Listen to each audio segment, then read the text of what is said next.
Kwentong Bayan. Mataas na uri ng mutya na kayang bigyang proteksyon ang isang bata, lalong-lalo na sa bingit ng kamatayan kontra aswang. Ang kwentong ito ay hango sa totoong buhay. Mula ito sa isa nating kabayan na itago na lang natin sa pangalang Lucio.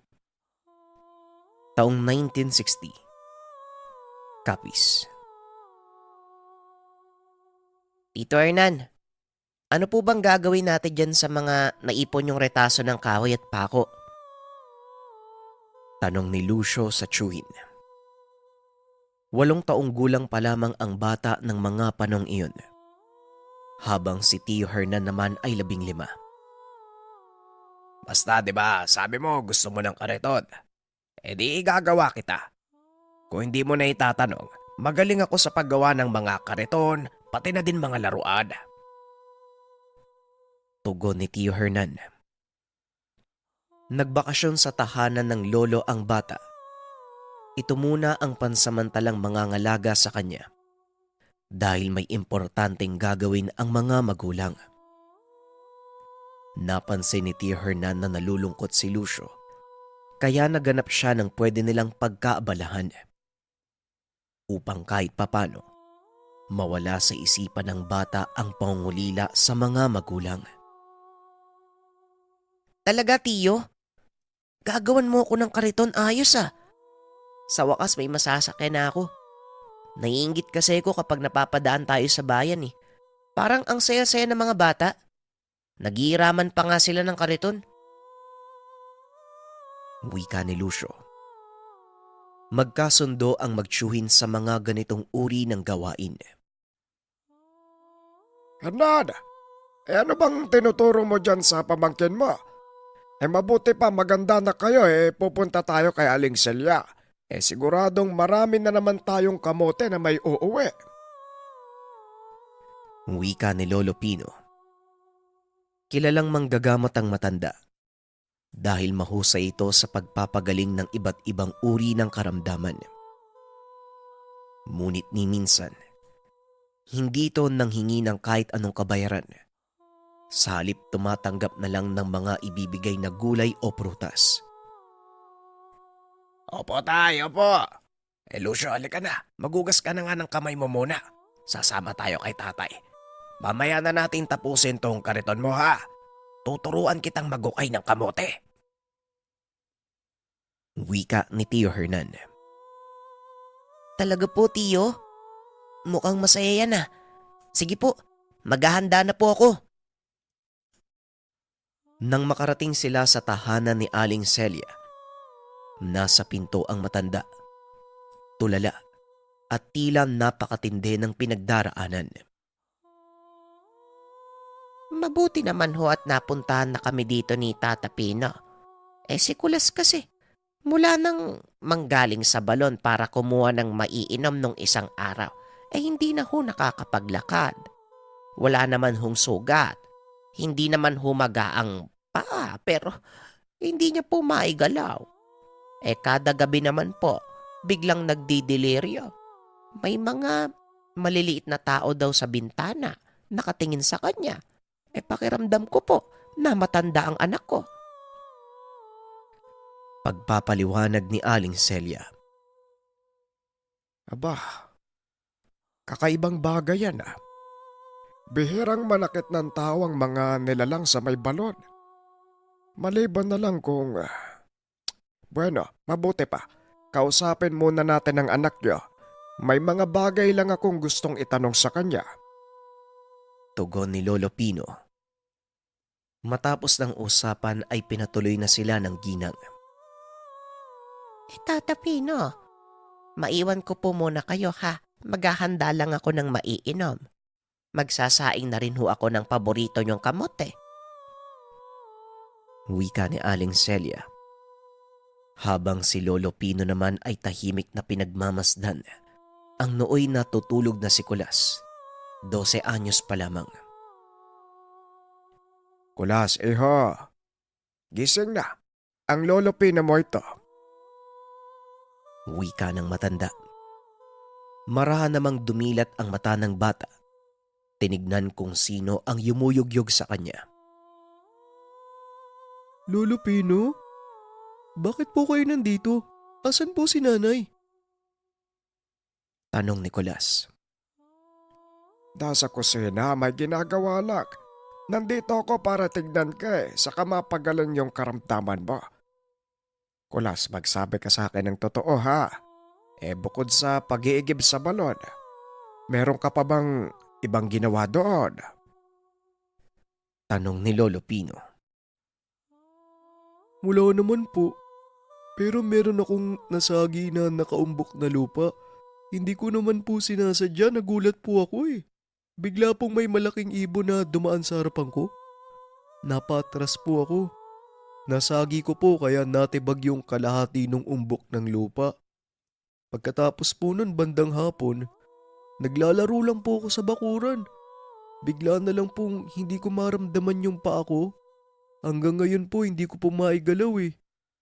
Lolo Pino, mamamatay na po ba ako? May mga maliliit na tao po ako nakikita eh. Parang sinusundo po ako. Niyayaya po na sumama ako sa kanila. Wika ng bata.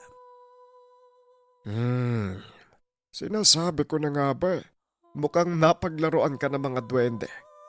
Sigurado ako bahay nila ang nasagi mo. Hayaan mo, ako na ang bahala ha. Huwag kang mag-alala. Huwag kang sasama sa kanila kahit anong pilit nila ha. At saka ito, ilagay mo sa tiyan mo. Ito naman medyo mapait pero kailangan mong inumin. Wika ni Lolo Pino. Sabay abot ng botelya na may lamang itim na likido at binulungan ng orasyon. Hernan, pagkatapos yung manguha ng kamote, mauna na kayo sa bahay ha. Huwag mo kalimutang manguha ng talbos ng kamote. Wika ni Lolo Pino. Ipinaliwanag naman ng manggagamot ang nangyari sa ina ni Kulas. Lumalabas na tila nagambala nito ang tirahan ng mga lamang lupa, kaya nais makuha ang bata bilang kabayaran. Natakot ang ina sa kaligtasan ng anak. Ngunit sinigurado naman ni Lolo Pino na siya na ang bahalang mag-ayos ng lahat. Hapon na nang makauwi ang lolo sa tahanan. Abala pa rin sila Lucio at Hernan sa paggawa ng kariton ng bata. Tiyo, gusto ko yung malaking gulong ha. Yung mas mabilis po yung andar kumpara sa mga kariton ng bata doon sa bayan. Wika ni Lucio. Hernan anak, pakikuha mo nga ako ng tubig, nauuwaw ako. Wika ni Lolo Pino. Pagod na pagod ang itsura. Mabilis namang kumilos ang anak at pumunta sa kusina. Lolo, ayos lang po ba kayo? Bakit parang namumutla po yung mukha nyo? Tanong ni Lucio. Hindi naman tumugon ng lolo at nakatitig lamang sa kanya. Tumakbo naman si Hernan dala ang baso ng tubig at kagad na pinainom sa ama. Hanggang sa mapansin ng magtsuwin na tila kinakapos sa paghinga si Lolo Pino. Ano tay, ayos ka lang ba? Mukhang matindi yung nakaharap mo ah. Tanong ni Hernan. Pinaliwanag ni Lolo Pino ang naganap at kung bakit siya tulala kanina pa. Bakit apo? Natatakot ka ba? Tanong ng lolo. Opo, kasi po parang kung ano po yung mangyayari sa inyo eh. Baka mapano po kayo. Hinawakan ng matanda ang ulo ng apo. Alam mo Lucio, yung kausap mo kanina ay katawang lupa ko. Pero naiwan pa ang diwa ko sa mundo ng mga engkanto. Hindi biro ang nakausap ko ha. Lumalabas na gabay ng bata ang mga lamang lupa. Ang totoong nagbigay sa kanya ng sakit, yung mga itim na engkanto na nakaharap ko sa gubat. Malakas ang kakayahan nila. Nagawang tangayin ang espiritu ko sa sarili nilang mundo eh. Ang nasaksihan mo kanina, Isa yon sa mga karunungan na natutunan ko sa mga ninuno pa natin. Binabalutan ko ng orasyon ang katawan ko at kapag nalagay ako sa alanganin, kagaya ng ginawa sa akin ng itim na engkanto, kusang babalik ang kaluluwa ko sa katawan ko. Pagpapaliwanag ni Lolo Pino. Lucio, tama si tatay. Ang pinainom ko naman sa kanya ay may basbas na tubig. Ito lang yung paraan para mahila pabalik ang diwa ni tatay. Dagdag ni Tio Hernan. Sa makatuwid, bigo ang lolo na makausap kung sino man ang nagdulot ng karamdaman ni Kulas. Ang kinakatakot ko, malaki ang posibilidad na balikan ako ng elemento. Galit na galit eh. Mukhang walang balak magpatawad. Kailangan nating mag-ingat at maganda. Hernan, siguraduhin mong nasa bahay na kayo bago pa mag-alas 6 ng hapon na. Naiintindihan mo ba? Wika ni Lolo Pino na tila sobrang nag-aalala ang itsura. Batay sa katangian ng nilalag, natitiyak kong isa itong uri ng dalakitnod. Itim na engkanto na may kakayahang manipulahin ng mga nilalang na kagaya ng mga aswang. Bagamat walang kakayahang personal na lumabas ang engkanto sa teritoryo, walang hirap nitong mauutosan ng mga aswang na nasa ilalim ng pangangalaga niya. Kaya kailangan natin ng ibayong pag-iingat. Wika ni Lolo Pino. Pero Lolo, paano naman po yung batang si Kulas? Hindi na ba siya gagaling? Kawawa naman siya eh. Tanong ni Lucio. Kaya nga kailangan kong pumunta sa kabilang bayan. Naroon ang isa pang pantas na may kalaman. Kung paano makokontra ang sumpa na ibinigay ng dalakitnon kay Kulas. Aalis ako mamayang gabi. Maaaring sa makalawa pa ako makabalik at kasama ko na ang pantas. Hernan, ikaw ang mas matanda sa inyo. Kaya aasahan ko na aalagaan mo ang pamangkin mo ha. Wika ni Lolo Pino. Opo tay, ako na po ang bahala. Kung aswang lang naman ang karap, ayos lang po. Wag lang engkanto. Iba ang lakas ng maika nila. Tugon ni Hernan. May kaunting karunungan sa pakikipaglaban sa mga aswang si Hernan. Ngunit mas takot siya sa mga elemento dahil minsan na siyang napaglaruan ng kapre. Hanggang ngayon ba, Hernan? Takot ka pa rin sa babaeng kapre. Matagal na yun ah. Naituro ko naman sa'yo kung paano sila kukontrahin. Wika ni Lolo Pino. Tatay naman wag yun na pong iparinig sa apo nyo. Sige na, mag-aayos na muna kami sa bahay ha. Bukas na natin tapusin yung kariton mo, Lucio. Narinig mo ang lolo mo? Delikato sa labas, di ba? Wika ni Hernan. Tio, ano po bang ginawa sa'yo ng babaeng kapre? Maganda po ba siya o nakakatakot? Tanong ni Lucio. Hindi na ito pinansin pa ng Chewin. Tila iniiwasan na mapag-usapan ang tungkol sa nangyari sa kanya. Lucio, halika nga dito apo. Marahang kinuha ni Lolo Pino ang kwintas na nakatali sa tagiliran. Apo, may tangang mutya ang tiyuhin mo laban sa mga mapaminsalang nilalang katulad ng aswag. Hindi ako nag-aalala sa kanya. Pero sa'yo nababahala ako sa kaligtasan mo, apo. Masyado pang maaga para humawak ka ng mga ganitong uri ng hiyas, ganitong uri ng mutya, o kahit iba't ibang anting-anting o bertod. Pero ito, isuot mo at ingatan. Tutulungan ka nito hanggat nabubuhay ka. Wika ni Lolo Pino. Ang hiyas na ibinigay sa kanya, mutya na pinagpasa-pasa mula pa sa kanilang mga ninuno. Ayon sa lolo, maipapasa lamang ito sa ikalawang saling lahi. Ang ibig sabihin, hindi ito maaaring ipasa direkta sa anak kung hindi sa magiging apo lamang. Itinuro ng matanda ang eksaktong katagang kailangang sambitin ni Lucio upang maging aktibo ang hiyas at kilalanin siya bilang bagong tagapangalaga.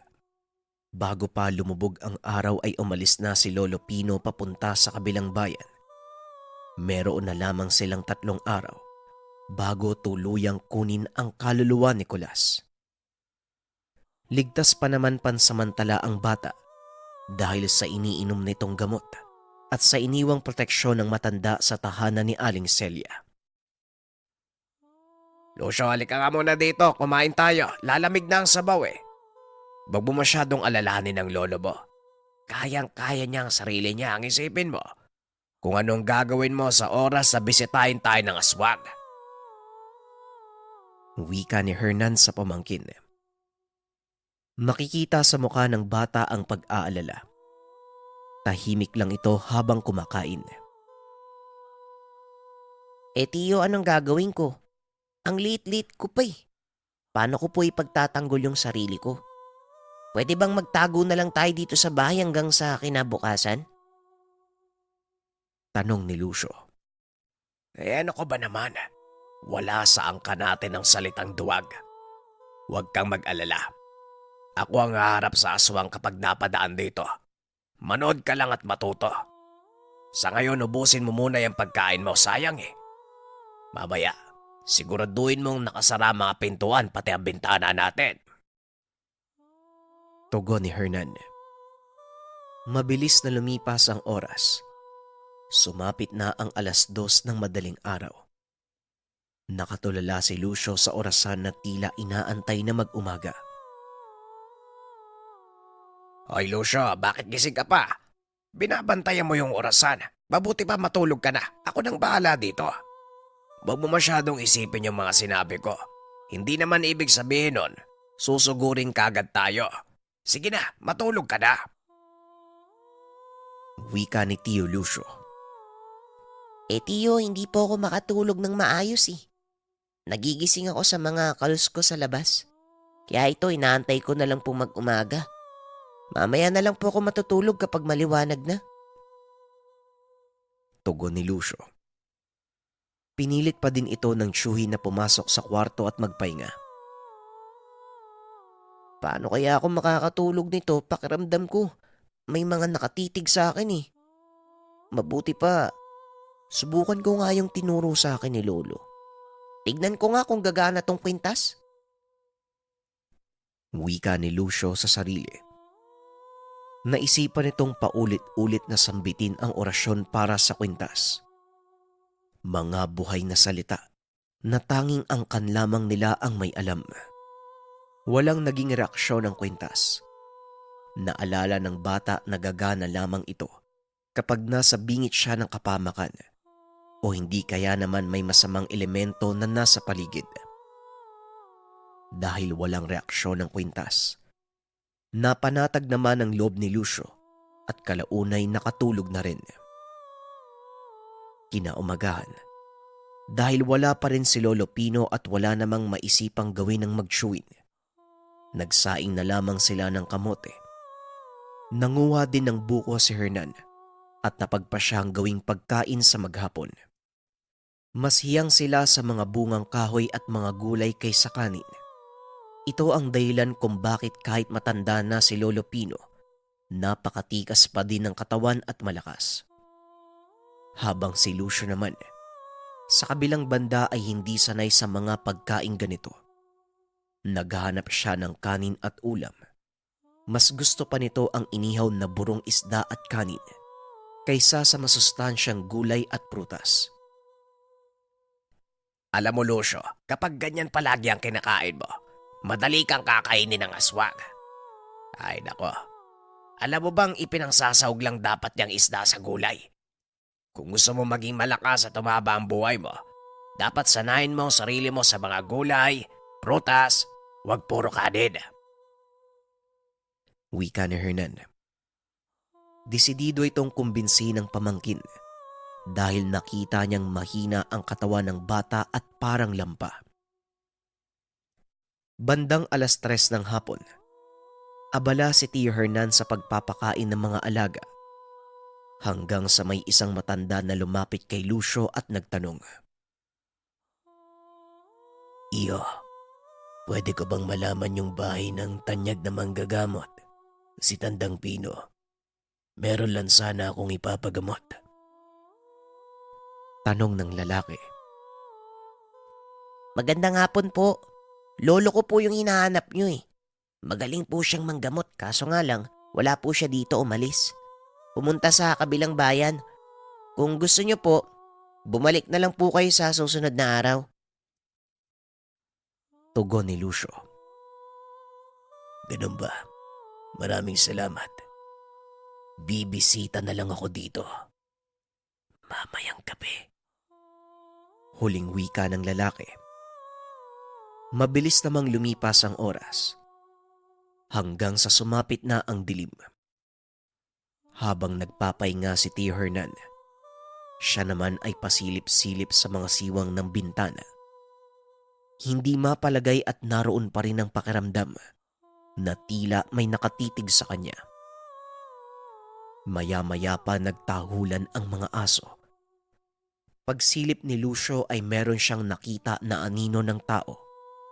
Naglalakad sa daanan papunta sa tahanan. Kagad naman itong pumunta sa kwarto ng Shuin, ngunit hindi ito nagigising.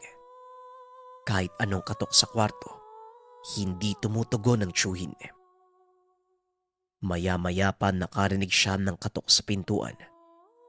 Bigla siyang natahimik at nakaramdam. Muling may kumatok. Isang katok lang at wala nang kasunod. Hindi na nakatiis si Lucio. Sinong nandyan? May dala akong itak. Huwag kang papasok. Yung chewin ko may baril to. Umalis kayo kung ayaw niyong masaktan. Wika ni Lucio. Nagbago ang mukha niya nang marinig ang boses ng lolo. Apo, ako ito. Buksan mo nga yung pinto. Papasukin mo ko. Wika ng boses. Kagad naman siyang pumunta sa harapan ng pintuan. Walang pagdadalawang isip itong binuksan. Lolo, buti naman po nakauwi na. Hindi na naituloy ni Lucio ang sasabihin. Dahil pagbukas niya ng pinto, tumambad sa harapan niya ang nakakakilabot na nilalang. Mahaba at magulo ang buhok. Napakabaho. Nanlilisik ang purong itim na mata.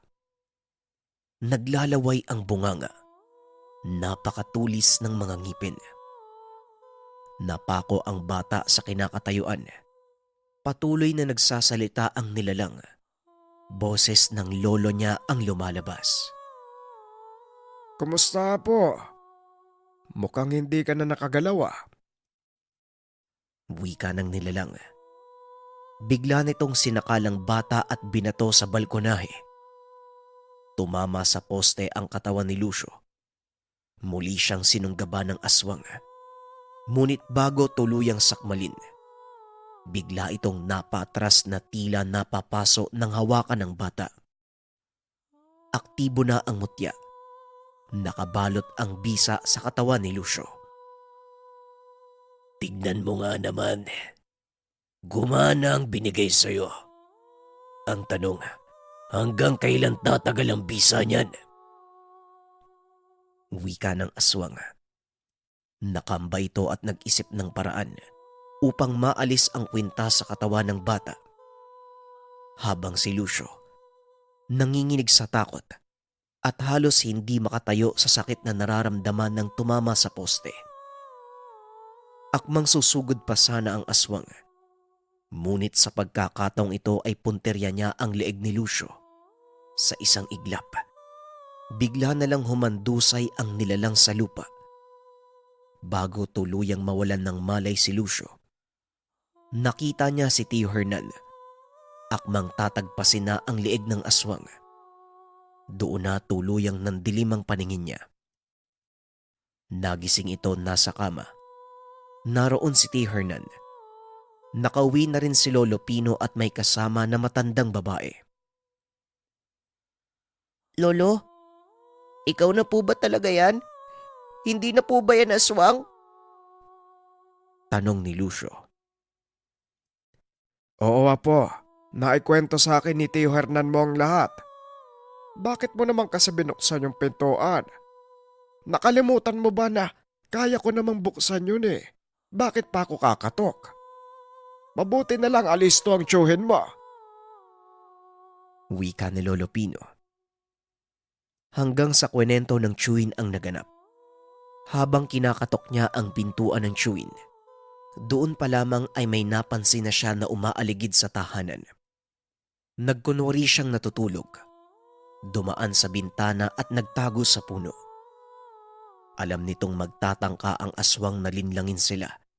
Kaya inantay niya ang sandaling ito upang salakayin ang aswang mula sa likuran. Nagawa ng Chewie na patayin ang aswang at putulan ng ulo. Ngunit hindi ito kilala. Tila mula pa sa ibang lugar at talagang sinadya silang puntahan. Eto nga pala si Lola Magda mo. Pinsang buo ko at siya ang gumamot kay Kulas. Maayos na ang kalagayan niya ngayon. Bumisita nga sila dito nung isang araw eh. 3 araw ka nang natutulog, Apo. Mukhang hindi kinaya ng katawan mo yung bisa ng pamana kong mutya.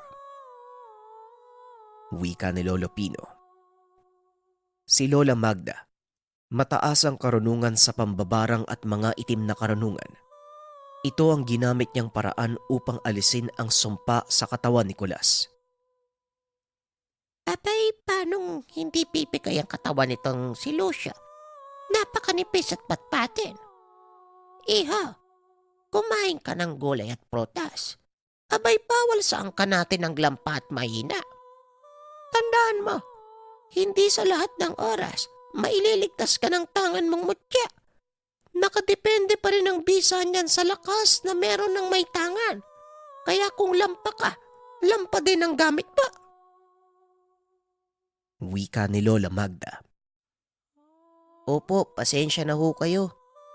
Mukhang nag-alala po kayo simula po ngayon. Kakain na po ako ng mga masustansyang pagkain para lumakas po yung katawan ko. Matapos ng kaganapan, naging maayos na ang lahat. Gumaling si Kulas sa tulong ni Lola Magda.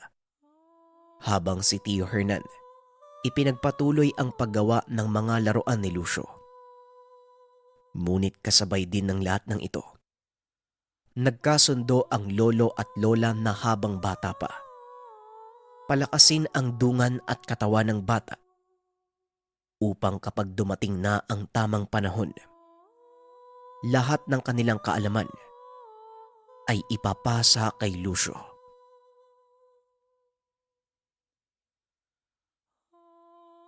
Ang kwentong ito ay hango sa totoong buhay. Mula ito sa isa nating kabayan na itago na lang natin sa pangalang Elton. Taong 1987, Camarines Sur. Isang linggo na lamang ay pista na ng barangay nila Elton. Lahat ay abala na sa pag-aayos ng kani-kanilang tahanan. Isa sa nakagawian ng residente sa lugar. Bukod sa mga handang makakain ay inihahanda rin ang tahanan dahil madalas na umuwi ang mga kamag-anak na nakatira sa iba't ibang lugar.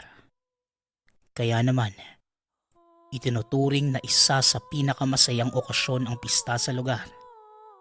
Kahit ang binatang si Elton, inaabangan din ang pagdiriwang. Kahit pa wala namang paghahandang nagaganap sa loob ng tahanan. Dahil si Mang Jerry na ama ni Elton, wala namang interes sa ganitong kasiyahan. Kaya tuwing pista ay normal na araw lamang sa tahanan ng dalawa. Hindi naman ito dinamdam ni Elton. Dahil nakasanayan na niyang magbahay-bahay na lamang at pumunta sa ibang kabarkada para makisalo sa handaan. Hindi naman din bago sa Elton sa lugar dahil dito na rin siya ipinanganak. Sa katunayan, halos lahat ng kapitbahay ay kilala ang binata dahil sa magaling ito sa pakikipagkapwa. Itinuturing ng iba na sariling kamag-anak si Elton at hindi sila nag-aatubiling magbigay ng tulong sa binata. Ang hanap buhay ni Mang Jerry ay pagtulong sa pagkukopra tuwing panahon ng anihan ng niyog. Ngunit hindi naman palaging may nagkukopra kaya may mga oras na kinakapos talaga sa pinansyal na aspeto ang dalawa. Ngunit kahit gano'n ang pamumuhay ng mag-ama, wala namang sama ng loob o nasasabi ang binata. Dahil kahit hindi masyadong nagsasalita ang ama, ramdam niya ang pagmamahal nito sa kanya. Bukod sa alagang manok ay tanging si Elton lamang ang inaasikaso ng ama. Sa tuwing nagkakaroon ito ng pera ay palaging ibinibili ng paboritong mga pagkain ng anak. Mabilis na lumipas ang oras. Namalaya na lamang ni Elton na araw na ng pista. Madaling araw pa lamang ay naririnig na mula sa kinahihigaan ng yabag ng mga taong dumadaan sa labas. Hindi man nakikita. Ngunit batid niyang karamihan sa mga ito ay taga Maynila dahil Tagalog ang pananalita. Kahit gusto pa mang matulog ay hindi na nagawa pa dahil sa sobrang ingay ng paligid. Ang iba naman ay nag-uumpisa ng magkatay ng baboy. Kabi-kabila na rin ang pagpapausok na pumapasok naman sa kwartong kinahihigaan. Bumangon na lamang ang binata at nag-init ng tubig. Dahan-dahan lamang siya sa ginagawa. Dahil mahimbing pang natutulog ang ama. Matapos naman makapagtimpla ng kape ay naupo ito sa bakuran. Kaliwat kanan na ang nag-iimbita sa binata na pumunta sa kanilang tahanan. Tumango lamang si Elton hanggang sa biglang dumating ang matalik na kaibigan at niyaya siya nito. Nagmamadali namang bumalik sa loob ng tahanan si Elton. At naabutan na gising na si Mang Jerry kaya maayos itong nakapagpaalam. Pagdating naman sa tahanan ng kaibigan, kahit maaga pa ngunit lahat ng naroon ay gising na. Papabinyagan din nila ang isa sa mga batang nakatira doon kaya magarbo talaga ang handaan. Buong maghapon ay naroon lang ang binata at pagpatak ng bandang 6:00 ng gabi. Nang makauwi ito habang dala ang pagkaing itinabi sa ama. Hindi niya nakita si Mang Jerry sa bakuran kaya dumiretso na ito sa loob. Patuloy lamang sa pagtawag ang binata ngunit wala namang sumasagot. Kaya pumunta na siya sa likod ng tahanan. Doon niya naabutan ng ama na abala sa pagpapatalim ng napakahabang kawayan. Kaagad na nagtanong sa Elton kung saan ito gagamitin ni Mang Jerry. Ngunit hindi naman tumugon pa ang ama. Bakas sa pagmumukha nito na seryoso sa ginagawa kaya hinayaan na lamang ito ni Elton. Maya-maya pa, nang tuluyang matapos ay naglakad ito diretso sa gubat. Nang mga oras na yon, may kung anong kakaibang naramdaman si Elton kaya minabuti niyang sundan ng ama. Habang patuloy sa paglalakad, napansin nito na nagagawi ang ama papunta sa parte kung saan naroon ang pinapahingahan nilang kubo. Noong bata pa si Elton, nagtayo ang ama nito ng kubong pahingahan. Dito araw-araw na naglalaro ang bata kaya malapit talaga sa puso ni Elton ang lugar na yon. Ngunit sa pagdaan ng mga araw, malimit na rin kung pumunta dahil sa pagiging abala sa buhay. Mas pinipiling makipagkapit bahay ng binata kaysa mag-isang tumambay sa kubo. Samantala, nang makarating sa lugar ay napansin ng binata ang matandang lalaking nakagapos sa lubid. Sa sobrang higpit ng pagkakatali ay bahagyang dumudugo na ang balat ng matanda. Nagmamadali naman na lumapit dito si Mang Jerry. Walang pag-aatubiling itinarak malapit sa puso ng matanda ang hawak na pinatalim na kawayan. Dahil dito ay bahagyang napasigaw si Elton, kaya kaagad siyang nakita ng ama. Halata sa mukha ni Mang Jerry na galit ito, kaya kahit papano ay nakaramdam ng takot ang anak. Kaagad naman na sumenya si Mang Jerry na lumapit sa kanya si Elton. Dahan-dahan naman itong pinuntahan ng ama. Alam kong nabigla ka sa nakita mo. Pasensya ka na anak kung nakita mo pa ako sa ganitong sitwasyon. Halika dito. Tingnan mo ang matandang nasa harapan natin. Hindi yan normal na tao. Isa yang aswang. Pinatay ko siya dahil may malaki siyang atraso sa atin. Wika ni Mang Jerry habang dahan-dahang hinahawakan ng katawan na nakabulagtang matanda. May hinugot ito na isang botelya mula sa bulsa at pinataka ng itim na likido na nagmumula sa bote ang bunganga ng matanda. Walang ano-ano'y sa mabilisang paraan. Biglang naagnas ang katawan ng matanda. Ganun na lamang ang pagkabigla na naramdaman ni Elton. Kaya hindi ito kagad nakaimik. Habang si Mang Jerry naman ay nagpatuloy lamang sa ginagawa. Ayon sa binata, para sa kanya ay napaka-imposible dahil papaano bigla na lamang naagnas ang bangkay. Matapos ang ilang minuto ay tanging naiwan sa harap niya ay ang kasuotan ng matanda. Sa puntong yon, hindi na malaman ng binata ang mararamdaman. Lalo pat nasabi na rin ng ama na isa itong aswang. Tay, hindi ko po naiintindihan ang nangyayari. Pero kung mamarapatin niyo sana, itatanong ko lang po kung ano bang kasalanan ng matandang yun. Ni minsan hindi ko pa nga po siya nakita eh. Paano po yun nangyari? Tanong ni Elton. Marami ka pang hindi nalalaman sa pamilya, anak. Palawakin mo sana ang isipan mo sa mga sasabihin ko. Albularyo ang yumaong lolo mo. Pero hindi ko gustong pasukin ang mundong kinabibilangan niya. Kaya hindi ko tinanggap ang pamana ng pagiging manggagamot. Hindi naman nagalit o nadismaya si tatay. Ang sabi lang niya, naiintindihan niya ang kalooban ko.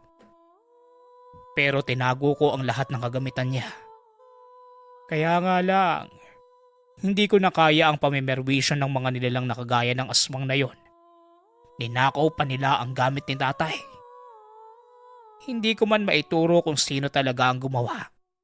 Pero sigurado ako, anak, sila lamang ang magkaka-interes doon. Sobrang lakas ng kapangyarihan ni tatay nang nabubuhay pa siya. Tugon ni Mang Jerry. Wala namang nasabi si Elton sa lahat ng mga narinig sa ama. Dahil ito ang unang beses pa lamang niyang makakita at makarinig ng ganong bagay. Pansamantalang nagkaroon ng katahimikan sa dalawa. Hanggang sa nagsalita si Elton at ang naisagot lamang. Tutulong siya sa paghahanap. Nabigla naman si Mang Jerry sa sinabi ng anak. Diretso itong niyakap sa sobrang tuwa. Hindi akalain ng ama na maiintindihan at matatanggap siya ng sariling anak. Nang mismong oras na yon, nagwika ito na kinakailangang magsanay ni Elton para maisagawa ang pagtulong sa kanya. Wala namang pagdadalawang isip na sumang-ayon ang binata at niyaya na niya ang ama pabalik ng tahanan. Mula ng gabing yon, nag-iba na ang araw-araw na takbo ng pamumuhay ng mag-ama. Bagamat hindi albularyo si Mang Jerry ay meron itong alam na mga paraan sa pakikipagharap sa mga nilalang. Dahil bata pa lamang ay mahilig itong manood sa ginagawa ng ama noong nabubuhay pa. Ayon pa kay Mang Jerry, hindi magiging madali ang pakikipagbunos sa mga nilalang, lalo na ang gagawing pagbawi sa gamit. Samantala, sa tuwing magigising naman si Elton ay wala na itong iba pang ginagawa, kundi aralin ang tamang paggamit ng mga pangontra sa aswang, kagaya na lamang ng punyal. Wala namang naging reklamo ang binata sa ginagawa dahil bukal sa puso niya ang gagawing pagtulong sa ama. Mahirap ngunit sa araw-araw na dumadaan, paunti-unti nang nakakabisa ng binata ang mga aral na ginagawa. Madiing sinabi ng ama na kailangang mabawi ang mga gamit dahil yun na lamang ang pamana ng sariling ama sa kanya. Marami na ang nagtataka dahil hindi na lumalabas ng tahanan ng binata. Ngunit hindi naman ito pinansin pa ni Elton dahil wala siyang ibang iniisip kundi matulungan si Mang Jerry. Sa loob ng halos 9 na buwan ay wala nang ibang ginawa ang dalawa kundi suyurin ang mga kagubatan sa lugar. Dahil hindi pa naman sanay si Elton sa mga pamamaraan ng ama. Nagmamasid lamang at sa araw-araw na ginagawa ay may natututunan. Isang araw, may isang matandang lalaki na bigla na lamang pumunta sa tahanan para mag-abiso. Ayon sa matanda, nalalaman niya ang lugar kung saan iniimbak ng mga nilalang ang mga gamit ng tao. Hindi man sinamahan ng mag-ama sa tinutukoy na lugar. Malinaw naman itong ibinigay ang direksyon kaya kahit papano, nakaramdam ng pag-asa ang dalawa na matunton ang lungga ng mga ito. Hindi naman nagsayang pa ng oras si Mang Jerry. Kaagad na itong kumuha ng mga gagamiting buntot pagi sa pagsugod. Ayon sa kanya, mabigat ang labanang magaganap dahil karamihan ng naroon sa lugar ay mga veteranong aswang. Nag-abiso rin ito kay Elton na wag nang sumama dahil hindi pa niya kabisado ang galaw ng mga kakaharapin. Kaya maaari itong malinlang at makuha ng mga nilalang. Ngunit hindi naman sumang-ayon ang binata at nakipagmatigasan sa ama. Sinabi niyang kung anuman ang laban ng ama ay laban din niya. Dahil sa pamimilit ng binata, sumang-ayon na lamang si Mang Jerry at binigyan ng doble proteksyon ng anak sa pamamagitan ng pagpapadasal sa isang albularyo. 3:00 ng hapon, araw ng Biyernes, nag-umpisa nang maglakad ang mag-ama papunta sa sinabing lugar na matanda.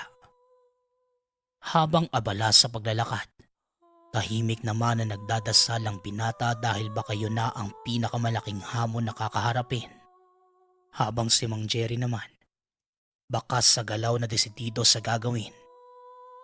May kalayuan ang nilalakad ng dalawa. 2 oras na mula na magsimula sila. Ngunit diretso pa rin si Mang Jerry sa paglalakad. Maya-maya pa, nahinto na rin ito kaya napaupo na lamang si Elton sa isang lilim ng puno. Magmula sa kinauupuan, napalingon naman ito at nakita ang isang tahanan na gawa sa pinagtagpi-tagping kawayan. Hindi naman nagaksaya pa ng panahon si Mang Jerry at kaagad nitong pinuntahan.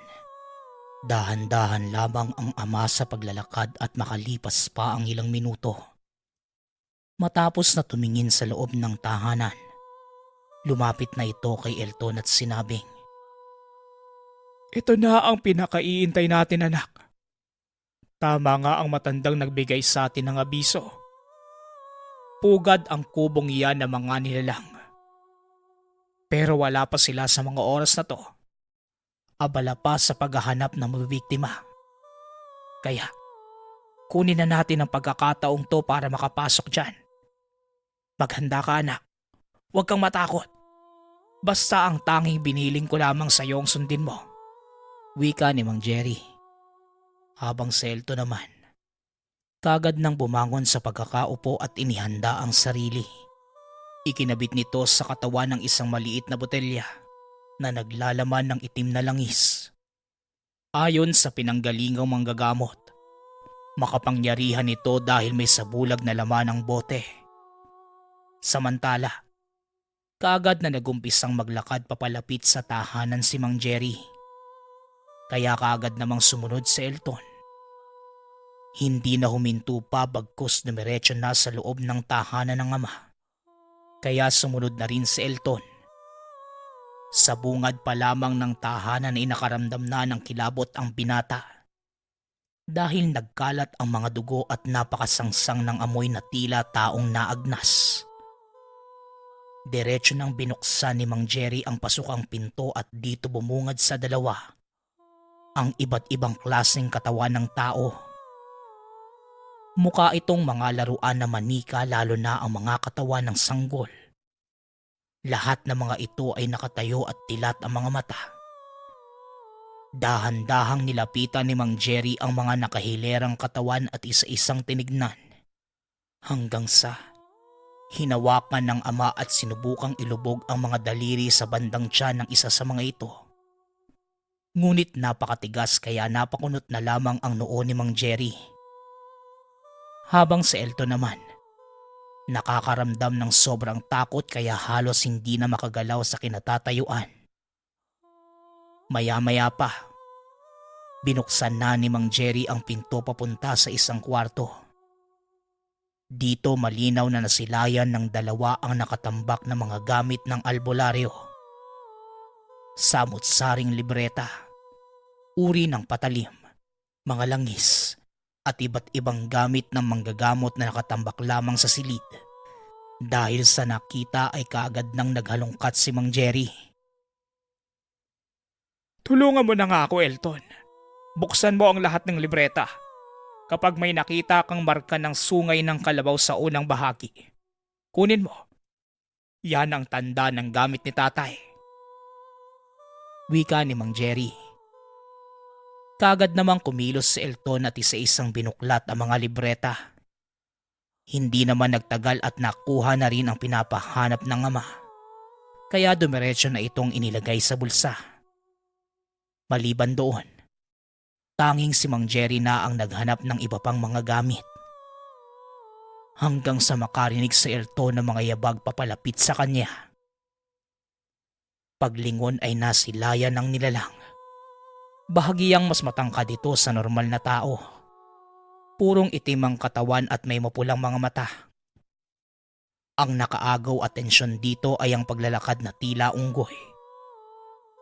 Nang makita ito ni Mang Jerry ay wala namang pag-aatubiling tinarak nito ang dalang punyal. Dahilan ng pagkawala ng malay ng nilalang. Nang masiguradong hindi na ito humihinga, lumapit si Mang Jerry kay Elton. Iniabot ang pulang tela na nakabalot sa mga hindi malamang bagay.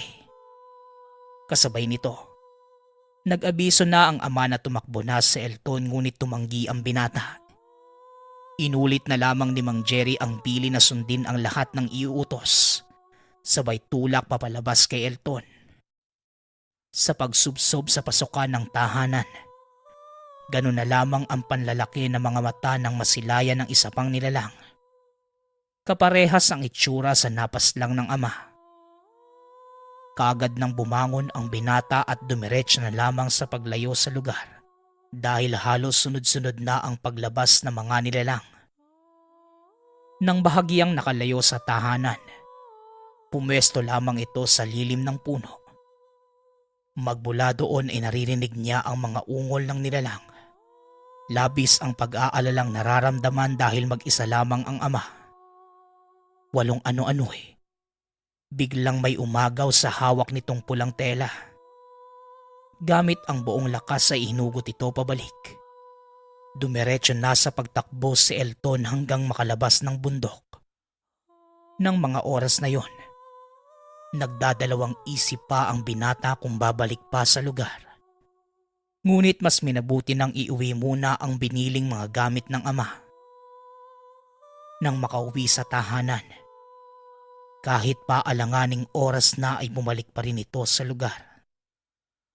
Tila pinagsakluban ng langit at lupa ang nararamdaman ni Elton. Nang makita ang ama na nakatuhog sa kawayan, doon sa pasukang pinto ng tahanan ng mga nilalang. Hindi na rin nakalapit pa ang binata dahil sa marami na ang nagbabantay malapit dito. Yun na ang huling kita ni Elton kay Mang Jerry. Magmula ng araw na yon, kahit babalik-balik sa lugar, hindi na mababawi pa ang ama dahil wala na itong buhay at hindi pa rin ganun kalakas ang loob sa pagharap sa mga nilalang. Dagdag pa ng binata, ang lahat ng mga itinuro ng ama ay hindi man lamang nagamit para mailigtas ito. Sa paglipas ng panahon, paulit-ulit pa rin nakikita ni Elton sa isipan ang itsura ng ama na napaslang ng mga nilalang.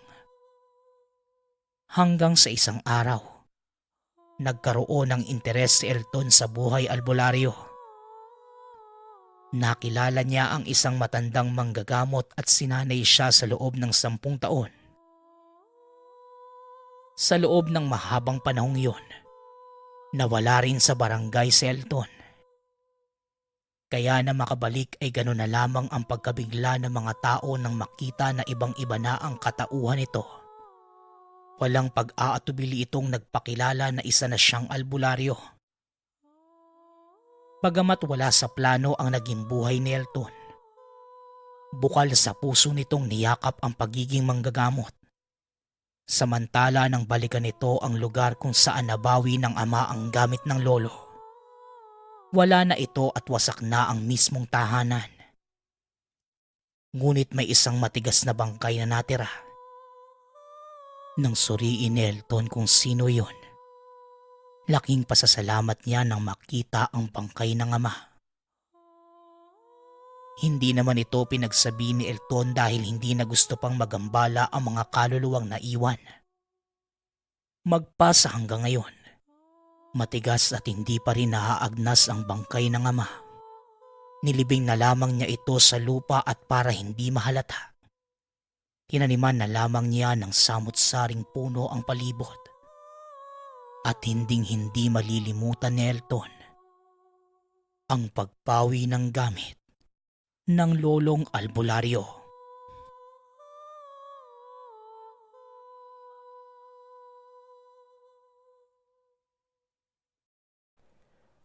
Kwentong Bayan.